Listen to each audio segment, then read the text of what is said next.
Mental math कक्षा 8 अध्याय 3 चतुर्भुजों को समझना का आखिरी भाग आज हम करने वाले हैं। मैं हूं हरी सर और आप सभी बच्चे देख रहे हैं आपका अपना YouTube channel math with Hari sir. तो बच्चों, आपको वीडियो को पूरा देखना है, स्किप नहीं करना है और प्रैक्टिस करनी है। ठीक है, अच्छी रैंक जरूर लेके आनी है। देखो प्रश्न नंबर 39 क्या कहता है, ये रहा आपके सामने। प्रश्न नंबर 39 क्या कहता है, LMNOP एक पंचभुज है। पंचभुज भाई जिसकी सभी भुजाएं 5 होती हैं, जिस भुज की भुजाएं 5 हो पंचभुज कहते हैं।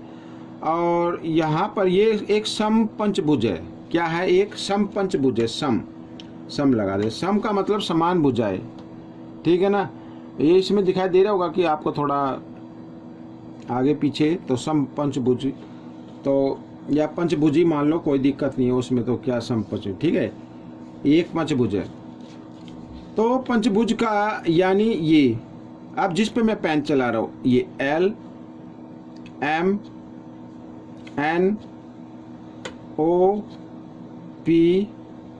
ये क्या है? पंचभुज है। ठीक है, इसके ये कौन है? ये कौन। ठीक है, 5 कोण होते हैं और पांचों कोणों का योग 540 होता है।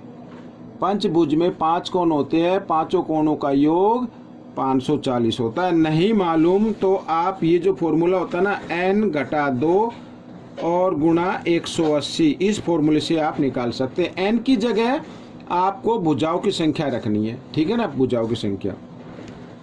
अब मैं इसको मान लेता हूं कोण 1, ये कोण 2, 3, ये 4 और ये 5। ठीक है, ये मान लेते हैं। अब हमें क्या ज्ञात करना है? हमें ज्ञात करना कोण A की माप, B की, C की, D की और E की। ये कोण की माप ज्ञात करनी। कैसे करना है, आइए करना शुरू करते हैं। आप वीडियो को पूरा देखना, स्किप नहीं करना है और बिल्कुल इंटरेस्ट के साथ देखना है। ठीक है, बहुत ही ज़्यादा इंपॉर्टेंट प्रश्न है बच्चों। अब देखो, सबसे पहले हम लेते हैं त्रिभुज। हम त्रिभुज लेंगे। त्रिभुज यहां पर ये ले लो आप, LDA। ये देखो L या LAD, ऐसे भी आप ले सकते हैं, LAD। ठीक है, त्रिभुज LAD में तीनों कोणों का योग 180 डिग्री होता है। L एक का है, कोण 1 जमा कोण A और जमा कोण D। भाई LAD में तो यही आता है ना, ये LAD, तीनों कोणों का योग 180 डिग्री। ठीक है, अब लेंगे त्रिभुज। ये समीकरण 1 हो गया। समीकरण 2 बनाना। अब L हो गया। अब ले लो MBE, ये वाला देखो, ध्यान से देखो, MBE, त्रिभुज MBE में कोण 2 जमा कोण B और जमा कोण E, तीनों कोणों का योग 180 डिग्री। समीकरण 2। त्रिभुज कौन सा लिया था? ये MBE लिया था ना, यहाँ पे लिख देते MBE। अब त्रिभुज, सॉरी यहाँ पर ये, इसको जूम आउट कर लेता हूँ बच्चों में थोड़ा सा ऐसे। ठीक है, अब देखो त्रिभुज, अब तो सही दिखाई दे रहा होगा ना। अब त्रिभुज लेनी है आपको, ये NC या NAC, ये वाले देख रहे हैं त्रिभुज NAC। ठीक है ना, NAC त्रिभुज NAC में इसमें कोण 3 जमा कोण A और जमा कोण C बराबर 180 डिग्री। तीसरा समीकरण। अब एक लेनी है, n तक ले ली। अब ये लेनी है O वाली, O से OBD। OBD देख रहे हैं, त्रिभुज OBD, त्रिभुज OBD में। ठीक है, तो कोण 4, O का नाम क्या है? 4, तो कोण 4 बराबर होगा कोण B और जमा कोण D बराबर 180 डिग्री। चौथा समीकरण, त्रिभुज अब ये 5 वाला ले लें, PCE, देख रहे हैं ये PCE, त्रिभुज PCE में कोण 5 जमा कोण PCE इतना PCAE, C जमा कोण E बराबर 180 डिग्री। ठीक है, ये हो गया 5वां समीकरण। समीकरण 5 बन गई बच्चों। अब क्या करना है, अब आपको करना है समीकरण 5 को जमा कर दीजिए आप। ठीक है, समीकरण 1 2 3 4 व 5 जमा करने पर,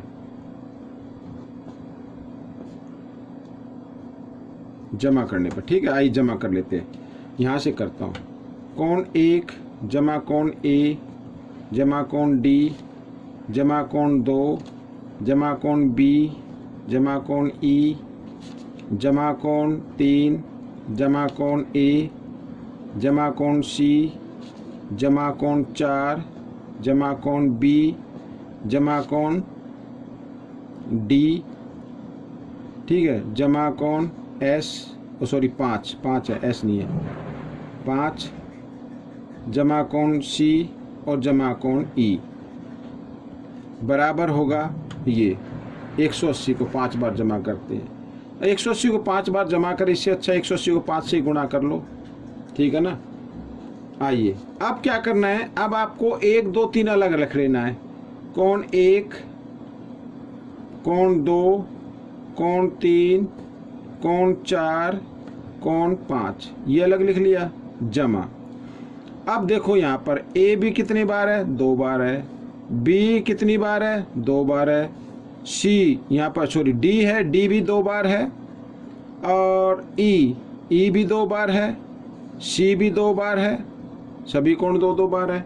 तो अगर मैं यहाँ पर लिख लूँ 2 ब्रैकेट से बार इधर लिख दूँ, कोण ए जमा कोण बी जमा कोण सी जमा कोण डी लिख सकता हूँ ऐसे, और बराबर 18 पंजे 90 900 डिग्री। ठीक है, कर सकते हैं ना ऐसे। भाई ए भी 2 बार है तो 2 ब्रैकेट में यानी 2 गुना हो गया ना, ए बी, एक कोण ए का दुगुना कोण बी का दुगुना, ये रहे कोण बी और कोण बी, दो कोण बी हो गए ना, इस तरीके से कर लेना। अब बच्चों कोण 1 2 कोण 3 4 5 ये क्या है, ये पंचभुज के कोण हैं। ये क्या है, पंचभुज के कोण है। और मैंने बताया पंचभुज के 5 कोणों का योग कितना होता है, 540 डिग्री होता है। लिख सकते हैं इस तरीके से, ठीक है ना। कोण ए जमा कोण बी जमा कोण सी जमा कोण डी बराबर 900 डिग्री। ठीक है, यहाँ पर लिख लेता हूँ। या तो आप इस फॉर्मूले से निकाल लीजिए, या फिर यहाँ पर लिख लेता हूँ मैं, पंचभुज के अंतः कोणों का योग 540 डिग्री होता है। ठीक है, ये मैंने पहले ही बताया था आपको। तो 540 इधर जमा है, इधर आकर किस चीज़ में आएगा, घटा में आ जाएगा। तो लिख सकते हैं इधर 2 कोण ए जमा कोण बी ब्रैकेट में जमा कोण सी जमा कोण डी। अच्छा ई भी तो रह गया ना, ई नहीं लिखा मैंने, ई भी है ना, ये रहा ना। तो कोण ई ये भी लिखना है बच्चों, कभी गड़बड़ मत करना। ई कई बार हो जाती है जल्दी जल्दी में। 900 घटा 540, ये 540 इधर जमा, इधर आकर घटा का हो गया, घटा दीजिए। 0 के 0, 10 में से 4 गए 6, यहाँ रह गया 8, 8 में से 5 गए 3। ठीक है, अब बच्चों ये 2 इधर गुणा में इधर आकर भाग में आ जाएगा। तो यहाँ पे क्या बचा, कोण ए जमा कोण बी जमा कोण सी जमा कोण डी और जमा कोण ई, और ये आ गया इधर 2 भाग में। ठीक है, 360 को 2 से भाग करें कितना आ जाएगा, कितना आ जाएगा, इधर मैं लिख लेता हूँ बच्चों, घटा के 360 डिग्री। ठीक है, तो कितना आ गया, 180 आ गया ना। तो ये आपका आंसर आ गया, कोण ए जमा कोण बी जमा कोण सी जमा कोण डी और जमा कोण ई। इसी का तो मान ज्ञात करना था, 180 डिग्री है बच्चों। ठीक है, ये आपका उत्तर बन गया। आइए करते हैं प्रश्न नंबर 40। ये रहा आपके सामने। प्रश्न नंबर 40 क्या कहता है, ये भी आसान है। REST और EPST, ठीक है, दो समांतर चतुर्भुज हैं। REST ये वाला, दो समांतर चतुर्भुज हैं। कोण D का मान ज्ञात करना है इसमें। और EPST, ठीक है, ये D का मान कैसे ज्ञात करेंगे। अब भाई चतुर्भुज के सम्मुख कोण क्या होते हैं, बराबर होते हैं। ठीक है, समांतर चतुर्भुज के सम्मुख कोण क्या होते हैं, बराबर होते हैं। तो मैं लिख लेता हूं समांतर चतुर्भुज REST में ये मान लेते हैं कोण 1 और ये मान लेते हैं कोण 2। ठीक है, फिर D का मान ज्ञात करते हैं। तो समांतर चतुर्भुज में कोण R बराबर होगा कोण 1। क्यों बराबर होगा और ये बराबर क्यों बराबर होगा, मैं यहाँ लिख लेता हूँ। समांतर चतुर्भुज के सम्मुख कोण, ये लिखना है आपको। समांतर चतुर्भुज के सम्मुख कोण बराबर होते हैं।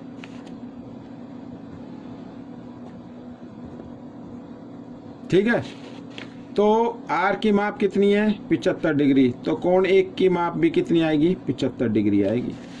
अब कौन सा लेना है, समांतर चतुर्भुज दूसरा वाला लेना है। समांतर चतुर्भुज EPST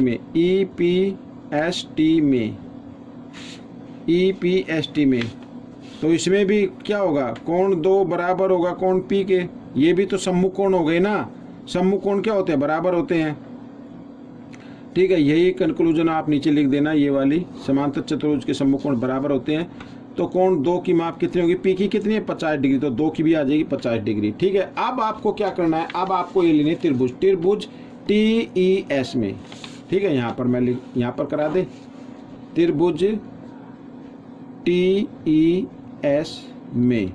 ठीक है, कोण 1 जमा कोण 2 जमा कोण D बराबर 180 डिग्री। त्रिभुज के तीनों कोणों का योग 180 डिग्री होता है।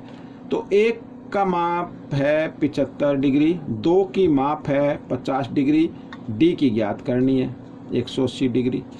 75 और 50 125 डिग्री जमा कोण D बराबर 180 डिग्री। ठीक है, अब कोण D का मान निकालना है। तो 180 डिग्री D, ये छोटे वाला ही D, ये ऐसे ही बना लो भाई, छोटा D है ना, कंफ्यूजन हो जाएगा वरना, ऐसे। ठीक है, कोण D कितने का है, 10 में से 5 गए 5, 7 में से 5 2 गए 5, 55 डिग्री आ गया, और 1 में से गया 0, हो गया। बस ये वीडियो कंप्लीट हो गई है, चैप्टर भी कंप्लीट हो गया है। आपको ये चैप्टर कैसा लगा मुझे ज़रूर बताना, लेकिन प्रैक्टिस जरूर करनी है, ज़्यादा से ज़्यादा करनी है, अच्छी रैंक लेके आनी है, अच्छे मार्क्स लेके आने हैं। ठीक है, मिलेंगे अब अगले भाग में, तब तक के लिए आप वीडियो को देखें और मेरी वीडियो देखने के लिए धन्यवाद।